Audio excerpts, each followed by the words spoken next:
60 The Answer online at 560theanswer.com, on the AM 560 mobile app, on your Alexa-powered smart speaker, and on TuneIn, iHeart, and on Odyssey. Now, from the Signature Bank Studios, this is Chicago's Morning Answer with Dan Proft and Amy Jacobson on AM 560. The Answer.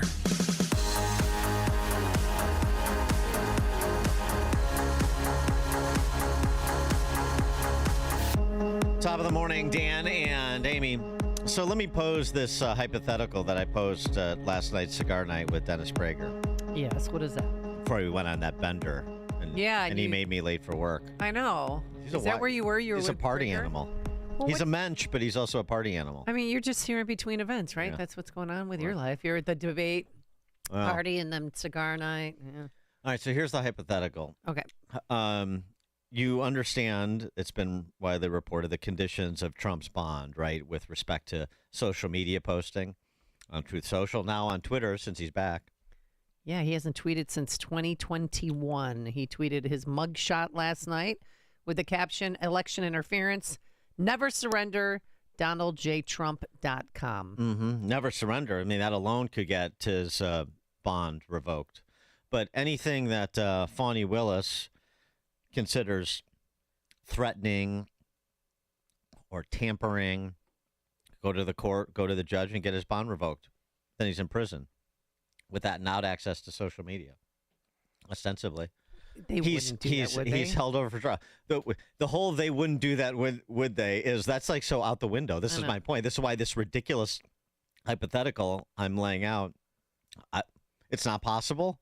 I mean, the bloodlust and the preternatural desire to have him be the nominee because they think that's the path to retaining the White House. Is there anything they wouldn't do if they think they could get away with it? If they think they could buffalo 50% plus one of the public into supporting them? If they can leverage the hatred of Trump to advance their political aims? They wouldn't do it. I just Secret Service the hypothetical.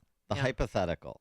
The Secret Service let them. I mean, Secret Service doesn't trump federal and state court judges and the rule of law. The rule of law in quotation marks now. But so bond is revoked. He's in prison on pretrial detention, whether the trial starts October 23rd or later, unable to communicate. What would the public's response be? What would that look like? There would be riots on the street, I think. I mean, I was almost moved, physically, by watching what happened to him and what they did to him yesterday, like taking him and getting a mugshot.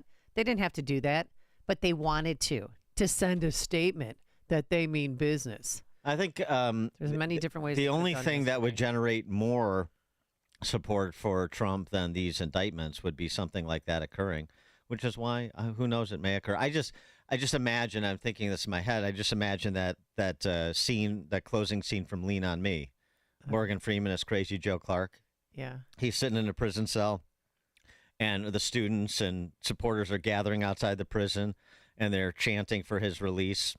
This was after he chained himself to the school door. So, I mean, it's not like he was going to do real time, but regardless, rallying to the doorsteps of the prison, and then the warden comes in, and it goes down like this. We're in a tough spot here, and I have to ask your help, Joe. It's not for me, it's for those kids out there. Now, they're very emotional. They're all jacked up. You have to send them home. I don't have to do nothing but stay black and die. Exactly, and that's what I want Trump to say. I don't have to do nothing but stay black and die. Yeah. Michael Goodwin joins us now, New York Post columnist, Fox News contributor. Michael Goodwin, thanks for being with us again. Appreciate it.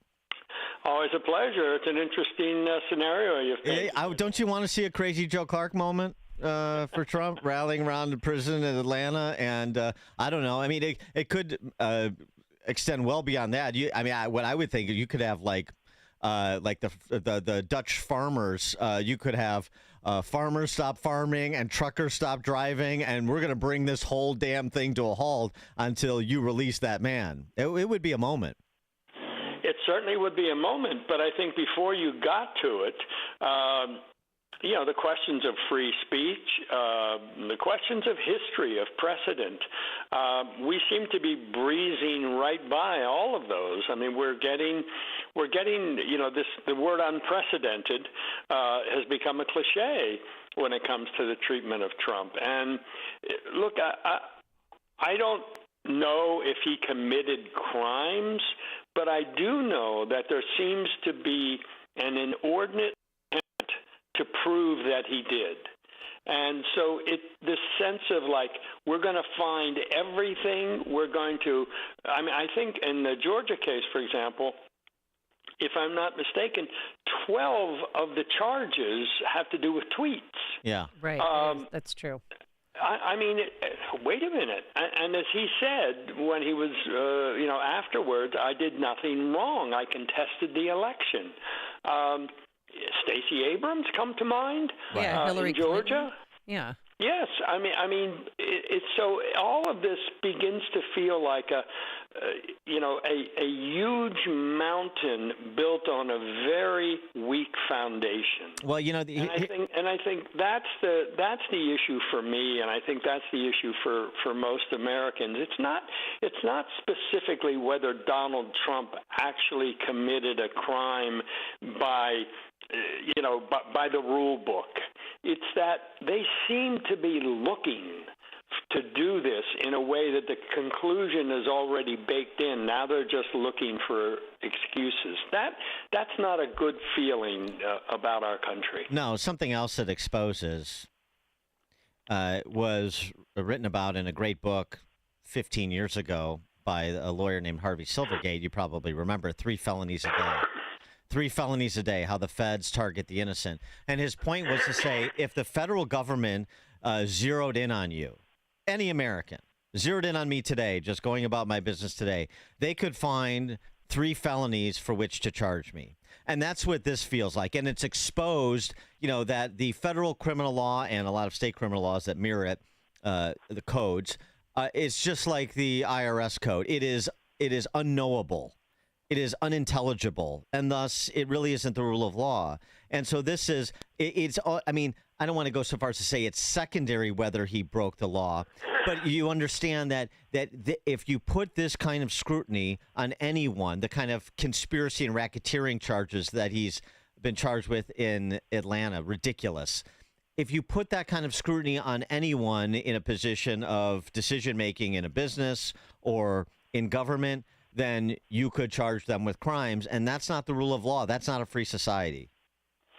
Well, let's just take China, for example, how they are using social media to keep your credit score. And according to your credit score, you are allowed to travel or not. You may get a job or not, housing or not, children perhaps in school systems. So there are all of these things that are attached to this monitoring of social media.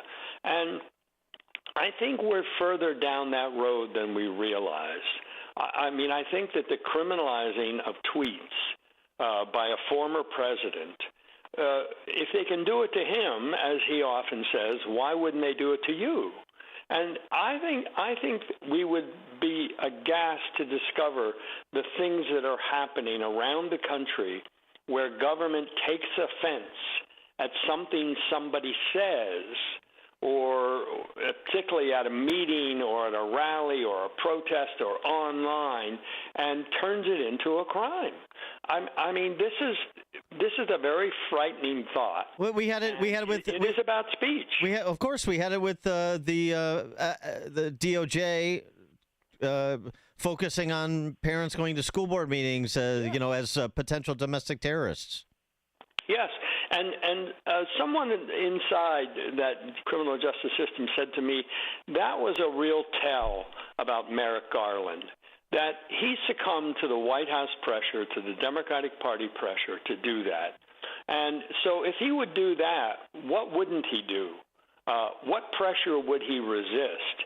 And I think we only need to look at the Hunter Biden case to see that there is a two-tiered system, that the Attorney General can be pressured to indict and charge and surveil families based on their politics and indict a former president based on this disagreement. And he can be then pressured to go soft on the favored party's children. I mean, this really does begin to reek of a system that is warped by self-interest and politics and the powerful. And this is not the America that I think we talk about, and the America that the world has admired and wants to come to. These are serious issues that are happening right now. Well, what are some of the risks and rewards of taking down the big guy, Joe Biden? Well, look, I think that you've got to, rather than fall into the Democratic example of overcharging and impeach, as often and as fast as you can, just for the sake of it. I think the Republicans in the House, where they have the subpoena power and the majority, have to build their case.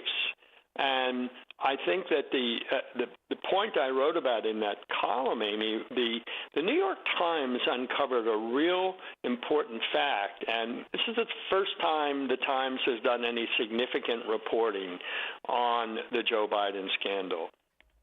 And what they found was David Weiss, the Delaware prosecutor, intended to bring no charges against Hunter Biden until the IRS whistleblowers came forward. Then suddenly, as the Times described it, he flipped on a dime and insisted that Hunter Biden plead guilty to these two misdemeanors. Now, that just shows you the whole way this case has been corrupted.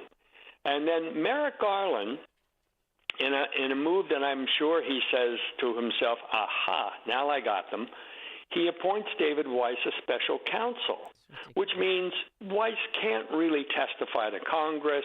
He'll get a chance to write a report. And,